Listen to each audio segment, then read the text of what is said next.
O nosso governo não faz o que todos os chefes de família, todas as donas de casa, todo dono de padaria, banca de jornal faz. Eu não posso gastar mais do que eu recebo.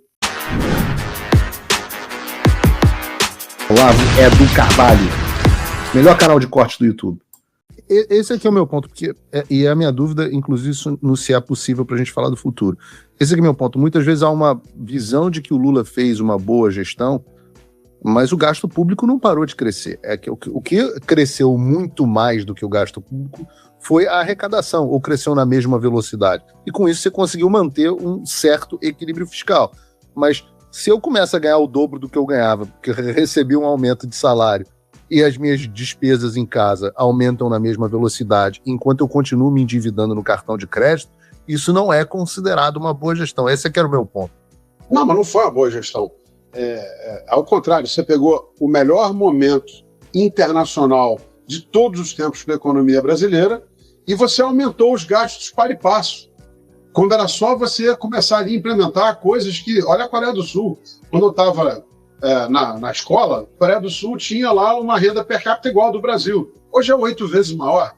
Por quê? Porque teve uma política de Estado. É aquela política quando você começa a pensar no bem dos outros, né, no país, a longo prazo, e não na sua reeleição. A gente só tem hoje, principalmente nesse ciclo do PT, política de governo. Eu estou pensando no meu e dane-se o futuro. Depois a gente fala do desenrola. É mais um exemplo disso, é moral hazard. Você está pegando a poupança de longo prazo, dando esse alívio populista para poder pagar a dívida de curto prazo de cartão de crédito. Isso é uma loucura, né? Então, assim, o que aconteceu nos 2 mandatos do governo Lula foi o seguinte, pelo menos durante 7 dos 8 anos, teve o acerto do Banco Central com gente competente, seguindo o tripé macroeconômico que o Fernando Henrique deixou, câmbio flutuante, meta de inflação, e nem tanto superávit primário, mas não se deixou criar grande déficit, e ele pegou uma onda de crescimento de arrecadação gigante e aumentou os gastos sem aumentar mais do que a arrecadação.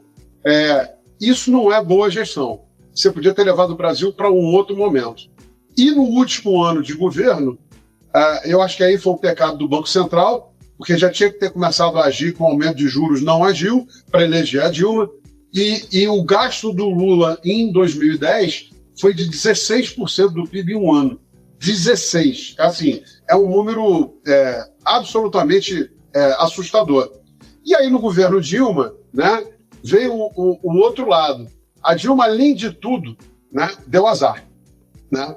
Além de tudo, ela pegou uma queda de preço de commodities. E essa queda de preço de commodities mostra que a estrutura econômica que havia então não era boa. Porque você dependia do ciclo externo. Na hora que o ciclo externo parou a música, e aí o que aconteceu com a Dilma? A mesma recusa do Geisel. Não vou fazer o ajuste. Só que, além disso, ela começou a gastar por baixo do pano, que é o parafiscal. Para a nossa audiência aqui, para a sua audiência entender, uma coisa é você estar fazendo claramente um aumento de gastos e está todo mundo vendo. A outra coisa é você criar um monte de subterfúgios, usar um monte de saídas para gastar escondido sem ninguém ver. E você começou a armar ali uma bomba relógio que começou a explodir depois da eleição, óbvio, né? A reeleição, eu acho que Fernando Henrique, assim, um presidente que até o Brasil não merecia, né? Pela sua capacidade intelectual, pelo time que ele montou, mas ele tem um pecado venal na sua gestão, que foi a reeleição, né? E aí a Dilma segurou tudo até 2014, e aí depois de 2014, com o Levi, ela tentou dar um cavalo de pau, mas aí tinha perdido já a sustentação, teve problema com o Temer e o MDB, e aí teve o impeachment e foi embora. Por que a Dilma foi impeachment? Isso é importante, né? Porque ela cometeu crime. Ela cometeu crime fiscal. Ela fez gastos fora das regras e escondeu. É como se você tivesse o CEO de uma empresa, tem aí nos Estados Unidos o caso clássico da Enron, onde você simplesmente manipulou dados e balanços. Foi isso que foi feito no Brasil. As pessoas têm dificuldade de entender. Primeiro, o impeachment é sempre um julgamento político, né? E não é só da esquerda. O Collor caiu e era de direita. Mas assim, o que a Dilma fez? Ela manipulou e maquiou dados, e aí quando a gente foi descobrir, tinha um buraco ali que nos custou 2 trilhões de reais. E aí, o mais interessante, né, do governo Dilma é que em 2009 tem um Economist com Cristo na capa, de braço, um foguete decolando. O mal que foi causado à economia brasileira num momento em que nada aconteceu no mundo. As pessoas hoje perderam a memória. Me lembram assim, não, mas o que estava acontecendo lá? Eu falei, nada. Como nada? Eu falei, ataque às torres foi em 2001, o crash da Bolsa foi em 87, o estouro de real estate nos Estados Unidos foi em 2008. Em 2011 não tinha nada. O mundo estava decolando, todos os países estavam bem, todas as economias estavam crescendo, não teve choque externo, não teve nada. Foi a China crescendo 10% ao ano. Foi um desastre auto-infligido. Agora, não corrigiu o nosso outro problema histórico de poupança, que é um governo enorme que invade o setor privado, que suga e drena todos os recursos disponíveis e, com isso, cria uma taxa de juros estruturalmente alta. Quando as pessoas perguntam, hoje a gente tem outros problemas, esse fiscal desvairado que o Haddad deixou, vamos falar disso, mas por que o juro no Brasil é muito alto? Porque a gente tem um governo que gasta descontroladamente. A razão é muito simples. Então, quando a Dilma foi impeached, veio o governo Temer, criou lá... Explica para a nossa audiência, Walter, por que o governo gastar descontroladamente causa juros estruturais mais altos do mundo no Brasil? E há outros governos que gastam muito no mundo e não tem a mesma taxa de juros translocada que a gente tem no Brasil. Bom, vamos falar de hoje, desse momento, porque o que o nosso governo faz hoje, primeiro, é gastar descontroladamente, criando a carga tributária mais elevada do mundo emergente. Nenhum país emergente tem uma carga tributária parecida com o que o Haddad criou aqui. E aí é bom lembrar, e poucos países desenvolvidos. Isso é uma coisa que nem todo mundo sabe. Estados Unidos tem uma carga tributária mais baixa que a nossa. O Japão também. Pô, Japão, sim. Quem tem mais? Os europeus. Reino Unido, Espanha, Alemanha, França, Suécia e Noruega. E aí, se a gente começar a comparar padrão de vida lá, segurança, infraestrutura, educação, saúde que a gente tem aqui, não dá para comparar, né? Então, para onde vai esse dinheiro? E eles também não estão lá muito bem das pernas, esses aí que tem essa carga tributária desenvolvida. Não, estão com problemas gigantes. Eu acho que a Europa está com problemas que transcendem, inclusive, a economia. Perda de identidade cultural. Está tendo lá... Vamos falar sobre a Europa, que eu acho que vale um... É a segunda invasão, né, acontecendo. Né? Vai ter que ter uma terceira cruzada, eu acho. Mas, bom, de qualquer jeito, o que a gente tem hoje no Brasil é um governo que criou programas públicos gigantescos. Como dizia o Reagan, programas públicos deveriam ser julgados não só pela quantidade de gente que entra, mas pela quantidade de gente que sai do programa público para a vida privada para ter uma vida digna, né? E nos nossos programas públicos as pessoas ficam permanentemente dependentes, Bolsa Família, BPC, tarará. Tem hoje, e tanto que o governo tomou uma medida recente populista, né, dizendo que não vai fazer a biometria até as eleições, olha até quando, né? Porque sabe que tem hoje pagamento cruzado, que não pode ter BPC com Bolsa Família, tem hoje uma leniência, não existe hoje um escrutínio dos atestados médicos que geram seguro-saúde, tem uma série de coisas. Isso levou a uma taxa de desemprego baixíssima, que eleva o custo dos salários, porque muita gente prefere ficar em casa sem fazer nada, receber auxílio. Ainda tem um terceiro mal, é tanta coisa que a gente não sabe nem como coordenar aqui o assunto, que é a turma gastando metade do Bolsa Família que ele recebe sem fazer nada em bets, né? Que é o outro mal, né? E aí, o que isso acontece? Isso acaba fazendo com que tenha um crescimento ainda sustentado, todo em cima do aumento de massa salarial. Você está reajustando o salário mínimo e a aposentadoria. Isso é uma coisa doida. Com inflação mais PIB. Por que o cara que está aposentado, que não participa mais do crescimento da economia, ele participou do crescimento passado, recebe o crescimento futuro? Não há um outro caso no mundo emergente ou no mundo desenvolvido parecido, ainda mais de um governo que está quebrado, né? Se estivesse aqui sobrando, vamos dividir com a população, diminui o tamanho do Estado, reduz a carga tributária, faz bem para as pessoas. está quebrado o país, né? E continua gastando mais, e isso vai fazendo com que o consumo continue forte, no momento que ele devia estar desacelerando. E esse fiscal, o que é gasto fiscal? É gasto do governo.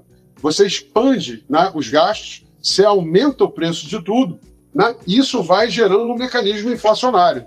Então, é engraçado ver que o Gabriel Galípolo, que faz uma excelente gestão do Banco Central, e que foi colocado lá pelo Haddad, bota na ata do Banco Central que o juro brasileiro devia ser 4%, 4,5%, juro real, né? Inflação mais 4%, 4,5%, hoje é 11%, por causa do fiscal, do próprio governo. Quer dizer, a gente tem hoje um juro altíssimo porque a gente tem um governo perdulário. O nosso governo não faz o que todos os chefes de família, todas as donas de casa, todo dono de padaria, banca de jornal faz. Eu não posso gastar mais do que eu recebo.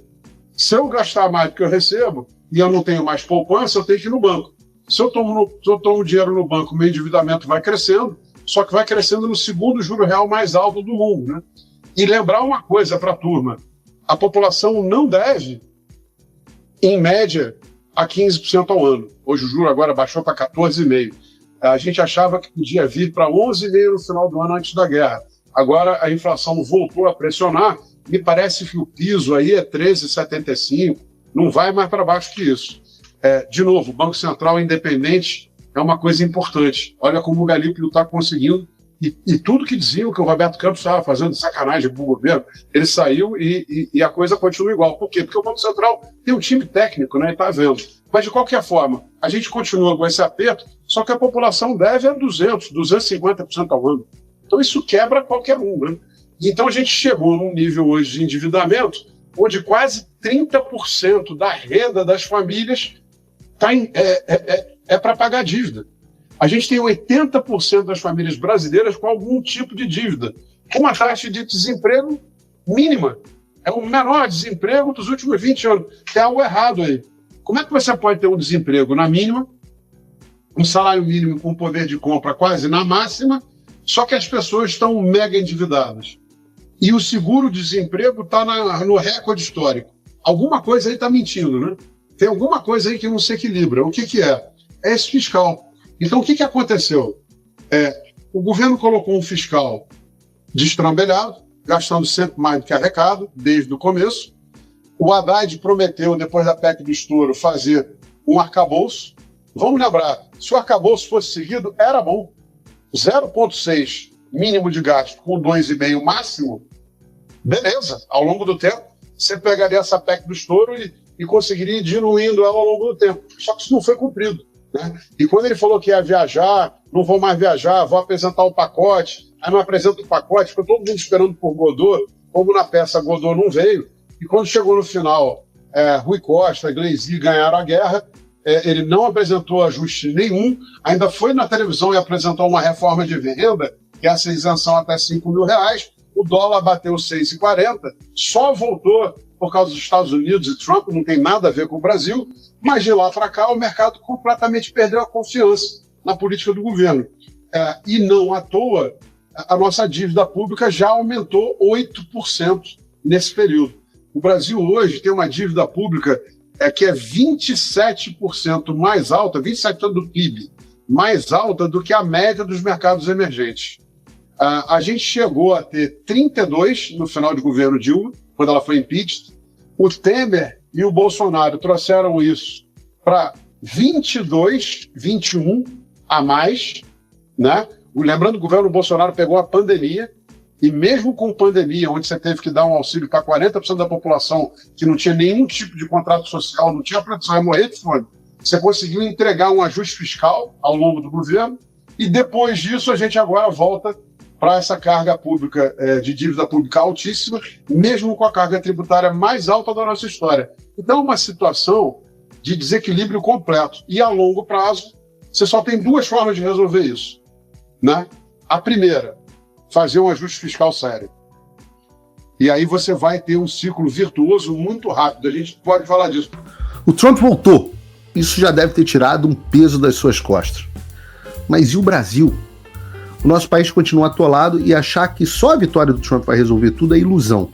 Nada vai mudar sozinho. E pode ter certeza de uma coisa: ficar xingando muito nas redes sociais não vai fazer diferença nenhuma. Você vai continuar esperando alguém fazer alguma coisa por você, um político, um salvador da pátria? Esquece. Se ninguém tomar uma atitude, nada acontece. Eu estou fazendo a minha parte. Eu parei a minha vida por isso. Mas, se você quer saber como pode ajudar sem precisar largar tudo, a resposta é simples: apoiando quem está na linha de frente. Sem esse apoio, sem essa linha de suprimento, esse trabalho morre. Sem estrutura, ninguém avança. Então acessa www.paulofigueiredoshow.com/apoie e com $5 por mês você pode fazer parte disso. Se puder mais, eu recomendo, seja um patrono Gold e participe ativamente no grupo que me ajuda a pautar esse debate. O que vai definir o futuro é quem faz e não quem reclama. A escolha é sua.